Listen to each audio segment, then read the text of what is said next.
পিলখানায় BDR বিদ্রোহের ১২ বছর হলো। ইতিহাসের কলঙ্কময় এই ঘটনায় স্বজনহারাদের হৃদয়ের ক্ষত এখনো শুকায়নি।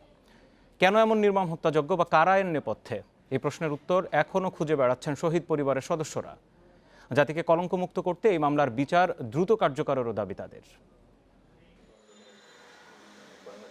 ২০০৯ সালের ২৫ ফেব্রুয়ারি সকালে কর্নেল আফতাবুল ইসলাম বুলবুলকে ফোন করে খোঁজ নিয়েছিলেন বড় ভাই আইনুল ইসলাম। এরপর সেই নম্বরে আর কখনো ফোন দিতে পারেননি তিনি। উল্টো ফোনে খবর আসে ভাইয়ের মৃত্যুর।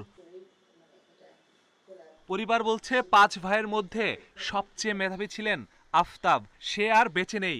এখনো বিশ্বাস করতে কষ্ট হচ্ছে স্বজনদের। আফতাবের জন্য একটা চাওয়া যে ওর যে গ্রামের বাড়িটা ওই ওখানে একটা রাস্তার নাম আমরা চেয়েছিলাম যে কর্নেল আফতাবের নামে যেন রাস্তার নামকরণ করা হয়, কিন্তু আমরা অ্যাপ্লিকেশনও করেছি, এটার কোনো এখন পর্যন্ত আমরা এই ১২ বছরে এটা পাইনি। বিডিআর বিদ্রোহে শহীদ হন সুবেদার মেজর নুরুল ইসলাম। মৃত্যুর পর অসুস্থ হয়ে পড়েন তার স্ত্রী আয়েশা বেগম। গত বছর তিনিও মারা যান। পুরো পরিবারটি এখন ডুবছে অন্ধকারে। বাবা মারা যাওয়ার পরে মায়ে আমাদের সবচেয়ে বেশি আপন হয়ে গেছিল। ব্রেন স্ট্রোক করে পরে ১৪ দিন লাইফ সাপোর্টে থেকে মা মারা যান। আসলে আমাদের এখন আর আপন ওইভাবে আর আপন কেউ নাই। শহীদ পরিবারের সদস্যরা বলছেন, প্রিয়জনকে এমন নির্মমভাবে কেন মারা হলো সেই প্রশ্নের উত্তর ১২ বছরেও পাননি তারা।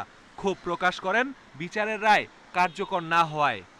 এটা আমাদেরকে অনেক কষ্ট দেয়। আমাদের কাছে মনে হয় যে যদি রায়টা কার্যকর হয়, অন্ততপক্ষে আমরা যারা শহীদ পরিবারের সন্তান বা আমরা যারা বাবাকে হারিয়েছি, আমাদের মনে একটু হলেও শান্তি হবে, বা আমরা যাদেরকে হারিয়েছি তাদের আত্মা শান্তি পাবে। ক্ষোভের বশত এটা হয়েছে, কিন্তু ক্ষোভের কারণটা আমরা কিন্তু এখন মধ্যে জানিনি।